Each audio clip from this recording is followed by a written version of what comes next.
नमस्कार दोस्तों, पॉपकॉर्न के एक और वीडियो में आपका स्वागत है। आज हम बात करने वाले हैं यशोदा मूवी के सेकंड पार्ट के बारे में। अगर आप लोगों ने हमारी पहली पार्ट की वीडियो अभी तक नहीं देखा, तो मैं उसकी लिंक वीडियो के डिस्क्रिप्शन में डाल दूंगा। So, let's start the video.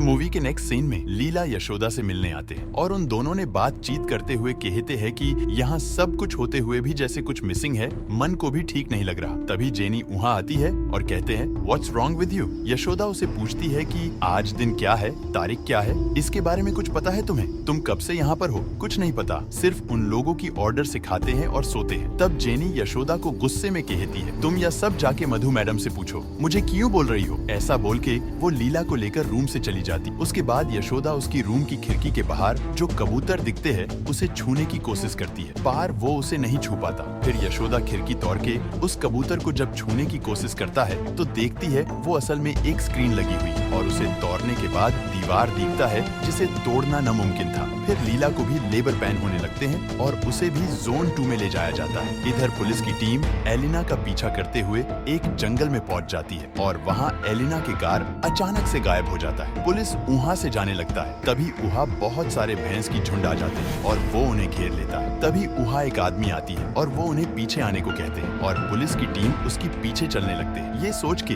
कि वो शायद उनकी मदद करना चाहते हैं। इसके बाद यशोदा मौका पाकर फिर से जोन 2 में दोबारा से घुस जाती है, क्योंकि वो पहले से ही डॉक्टर गौतम के एक्सेस कार्ड चुरा लिया था। वो जोन 2 में देखता है कि लीला को ऑपरेशन थिएटर में ले जाया गया है और वो भी ऑपरेशन थिएटर में घुसने की कोशिश करता है, पर तभी वहाँ जेनी आ जाती और वो उसे अंदर जाने से रोकती है, क्योंकि जेनी मधु के ही लोग और वो कोई सरोगेट मदर भी नहीं बनी थी। बेसिकली सबके ऊपर नजर रखने के लिए उसे रखा गया था। वहाँ पर उन दोनों के बीच बहुत मारपीट होती, बट फाइनली यशोदा जेनी को मार गिराता है। देन यशोदा उस ऑपरेशन थिएटर में घुस जाती है और वहाँ वो देखती है या तो एक मुर्दा घर है जहाँ बहुत सारी डेड बॉडी थी। यहाँ काजल और लीला की भी डेड बॉडी मिल जाती, मतलब इन लोगों ने काजल और लीला के साथ साथ बहुत सारी लड़की को मार दिया था। यशोदा को वहाँ पर सिक्योरिटी गार्ड एंड मधु देख लेती। उसके बाद यशोदा जब दूसरी रूम में जाती है तो देखती है लीला का बच्चे को एक कंटेनर में भर के फ्रीज किया गया है और ऐसे ही बहुत सारे बच्चे को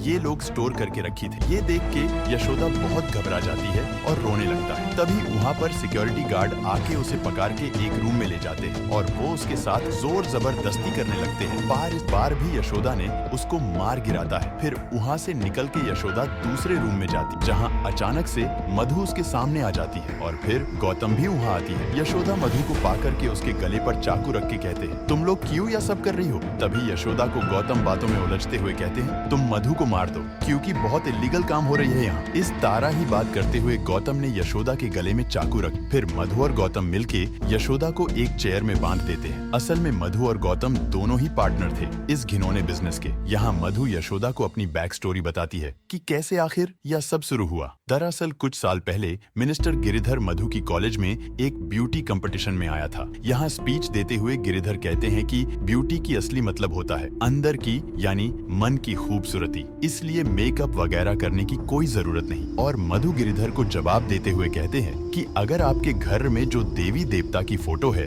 उनमें से कोई खूबसूरत ना हो तो चलेगा क्या? वहाँ बैठे सभी मधु की बात से एग्री करते हैं और मिनिस्टर भी मधु को पसंद करने लगे थे। उस कॉलेज में गौतम भी था जो मधु को बहुत पसंद करता था और कंपटीशन खत्म होने के बाद गौतम मधु से आई लव यू कहते हैं, पर मधु उसे इंसल्ट करके उसे रिजेक्ट कर देता है। उसी वक्त मिनिस्टर भी मधु को शादी के लिए प्रपोज करता है और मिनिस्टर की बहुत पैसा देखते हुए मधु मिनिस्टर को हाँ भी कह देती। शादी की रात मधु गिरिधर से कहती है कि प्रोटेक्शन लेने को, क्योंकि उसे लगता था प्रेग्नेंट होने से उसकी ब्यूटी खत्म हो जाएगी। बट गिरिधर उसकी बात नहीं सुनता और इस वजह से कुछ दिन बाद मधु प्रेग्नेंट हो जाती। जैसे जैसे दिन जाने लगते हैं मधु की खूबसूरती भी खत्म होने लगती। फिर वो जब डॉक्टर से मिलती है तो डॉक्टर कहती है यह एक अजीब किस्म की बीमारी है और इसका अभी तक कोई भी इलाज नहीं है। टाइम बहुत ज्यादा गुजर जाने की वजह से वो अब अबॉर्शन भी नहीं कर सकती थी, मधु की हालत इतनी खराब हो जाती है कि वो सुसाइड करने की कोशिश करती है, पर वो बच जाती है। मधु की ऐसी हालत देखकर गिरिधर कहता है, तुम्हारी जिस खूबसूरती को देखकर मैंने तुमसे शादी की थी, वो तो अब खत्म हो चुका है, तो अब तुम मेरे किसी काम की नहीं हो। ऐसा कहते हुए गिरिधर मधु को छोड़ देता है। उस टाइम गौतम वहाँ आते हैं और मधु से कहती है, मधु मैं तुम्हें पहले जैसा खूबसूरत बना सकता हूँ, पार मेरी एक शर्त है, इसके बाद से तुम्हें हमेशा मेरे साथ ही रहना होगा। और मधु इसके लिए मान जाते। फिर गौतम उसे अपनी लैब में ले जाते और उसके ऊपर बहुत सारे एक्सपेरिमेंट करता है और फिर गौतम का एक एक्सपेरिमेंट सक्सेस हो जाता है और मधु पहले से भी खूबसूरत बन जाता है। बट यहाँ पार मधु गौतम को धोखा दे देती और वो गिरिधर को बुलाकर उसकी आदमी से गौतम की पिटाई करवाते। पर फाइनली गौतम उन सभी गुंडे को मार देता है और वो मधु से कहती है, तुम्हारी यह खूबसूरती लाइफ टाइम के लिए नहीं है, तुम्हें हर 6 महीने में एक बार बूस्टर डोज लेनी पड़ेगी, तभी तुम खूबसूरत रहोगी और इस डोज को मेरे अलावा तुम्हें और कोई नहीं दे सकता। उसके बाद गौतम थोड़ा इमोशनल होके कहता है, मैं तुम्हें प्यार करता हूँ, इस यह सीरम तुम्हें दिया, अगर मैं इसे बाहर बेचता तो मैं इससे करोड़ों रुपए कमा सकता था। तभी गिरिधर गौतम को बोलती है, तुम्हें मधु चाहिए, तुम ले जाओ, पार मुझे पैसा चाहिए, तुम्हारे आइडिया,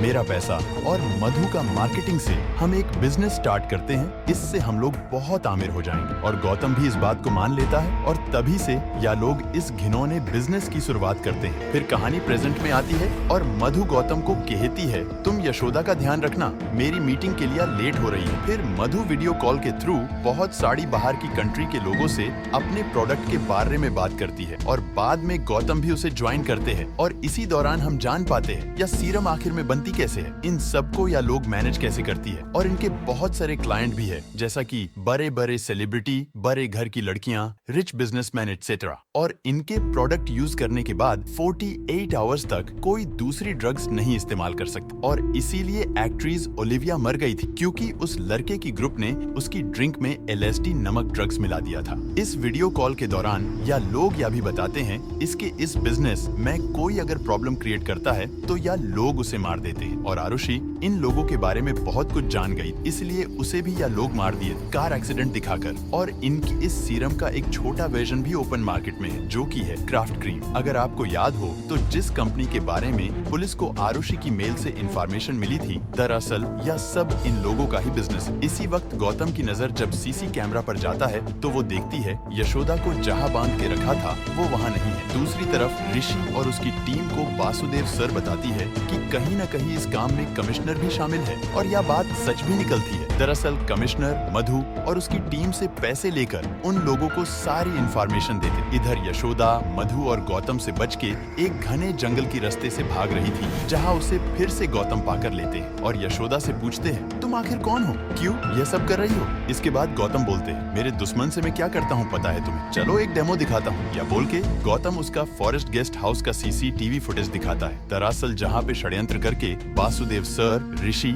और उसकी टीम को ले आया गया था, या वही प्लेस। यहाँ से दोनों कहानी एक साथ कनेक्ट होते हैं। कमिश्नर बलराम वासुदेव सर के ऊपर गोली चलाने ही वाला होता है। इधर यशोदा अपने हाथ में गान ले लेती है और गौतम के ऊपर निशाना लगा देती। पहले तो गौतम सोचती है कि यशोदा को गान चलाने नहीं आती, वो क्या ही कर लेगा। फिर वासुदेव सर बताती है कि वो एक ट्रेंड पुलिस ऑफिसर है और यह हम जान पाते दरअसल यशोदा और वासुदेव सर ने मिलकर यह ऑपरेशन स्टार्ट किया था। और यहाँ से कहानी यशोदा की पास्ट में जाती, जहाँ हम देख पाते कि यशोदा जब अपने शिद्दत के साथ पुलिस की ट्रेनिंग पूरी करने के बाद अपनी जॉब के लिए गई थी, तो वह पर मौजूद ऑफिसर ने उसे अपने साथ एक रात गुजरने के लिए कही थी। अगर वो ऐसा न करेगी तो बदले में उसे बहुत सारे पैसे देने होंगे, तभी वो इस जॉब को ज्वाइन कर सकती है। यह बात किसी तारा यशोदा की बहन को पता चल जाती है और वो सोचती है कि मैं किसी तारा बहुत सारा पैसे जमा करूंगी और अपनी दीदी की पुलिस में ज्वाइन करवाऊंगी, क्योंकि बचपन से यशोदा का सपना था पुलिस बनना। फिर एक दिन यशोदा देखती है उसकी बहन घर पार नहीं है और वो उसके लिए बहुत सारा पैसा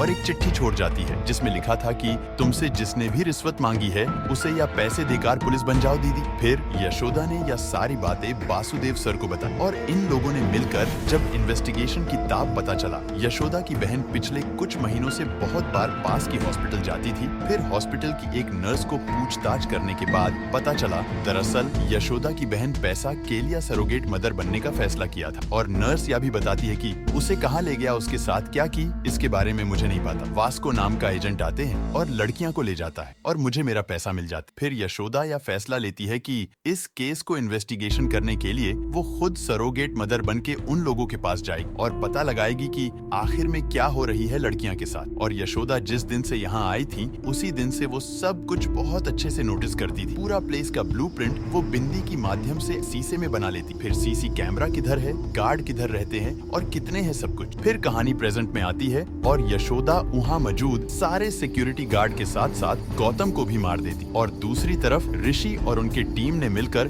कमिश्नर को भी खत्म कर देते हैं। फिर मधु ने यशोदा को बातों में उलझते हुए कहती हैं, या सब लड़कियां अपनी घर पार झूठ बोल के आई हैं और प्रेगनेंसी के साथ वापस नहीं जा सकती, और इतने बच्चे को लेकर तुम क्या करोगी? यशोदा कहती है, मैं सभी बच्चे को पालूंगी। यशोदा कौन है पता है ना? भगवान कृष्णा को जन्म देने वाली माँ, और मैं भी यशोदा हूँ, या बोल के यशोदा मधु के ऊपर गन से निशाना करती है। फिर मधु डर जाती है और वो अपने प्राइवेट हेलीकॉप्टर से निकलने की कोशिश करती और तभी ऋषि और उनकी टीम भी वहाँ आ जाती और वहाँ मौजूद सारी लड़कियां ने भी मधु को घेर ली थी। यशोदा ने जब उसे पूछा कि तुमने तो कभी किसी बच्चे को जन्म नहीं दिया, तो तुम्हें एक बच्चे और माँ की वैल्यू क्या पता होगी? फिर यहाँ मधु बताती है, मेरे लिए बच्चा जन्म देना कोई बड़ी बात नहीं। जब पहली बार गौतम मेरे ऊपर इस सीरम का एक्सपेरिमेंट करने वाला था तो उसे एक बच्चे चाहिए था, और तब मैं 5 महीने की प्रेग्नेंट थी, तो मैंने अपने बच्चे को दे दिया था, क्योंकि मेरे लिए बच्चे से ज्यादा खूबसूरती इम्पोर्टेंट है। इस बात से सभी लड़कियां बहुत गुस्सा हो जाते हैं और उन सभी मिलके मधु को खाई में धकेल देते हैं। इसके बाद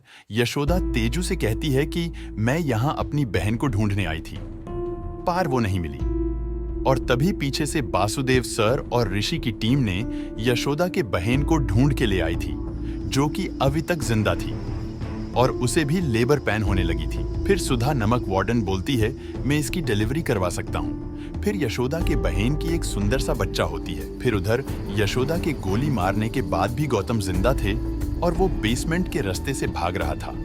पार पुलिस की टीम उसे पाकर लेते हैं और दूसरी तरफ जितने भी पुलिस वाला और मिनिस्टर इस केस में शामिल थे उन सभी को अरेस्ट कर लिया जाता है और यही पार इस मूवी की कहानी खत्म हो जाती है, और साथ ही साथ यह वीडियो भी। उम्मीद करता हूँ आपको यह वीडियो पसंद आई है। अगर पसंद आई है तो वीडियो को एक लाइक और चैनल को सब्सक्राइब करके रखना, क्योंकि हम इस तरह के वीडियो लाते रहते हैं। और हाँ, अपने फ्रेंड के साथ शेयर करना मत भूलना। मिलते हैं दूसरे किसी वीडियो पर, तब तक के लिए जय हिंद, जय भारत, सुरक्षित रहें, खुश रहें।